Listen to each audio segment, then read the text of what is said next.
वंदे मातरमपेक्षा राष्ट्रगीताला प्राधान्य दिलं पाहिजे. वंचितचे नेते सुजात आंबेडकरांनी हे वक्तव्य केले. वंदे मातरम म्हणणं अनिवार्य आहे का? सुजात आंबेडकरांनी हा प्रश्न उपस्थित केलाय. आरक्षण उपवर्गीकरणावरूनही सरकारवर त्यांनी निशाणा साधलाय. सरकारकडून आरक्षण संपवण्याला गती दिली जाते. आरक्षण हटाव मोहीम रोखली पाहिजे असंही सुजात आंबेडकर यांनी म्हटलेलं आहे.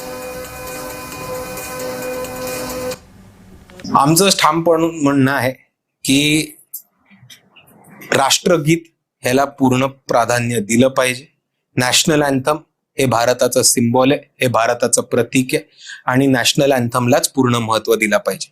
बाकी कोण वंदे मातरम म्हणतंय आणि कोणाला पाठ आहे की वंदे मातरम मध्ये किती स्टॅन्झर्स आहेत हे महत्वाचं नाही. अँटी कॉन्स्टिट्यूशनल, अनकॉन्स्टिट्यूशनल किंवा संविधानाच्या चौकटीच्या बाहेरचं उपवर्गीकरण असेल त्याला आमचा विरोध असणारच आहे.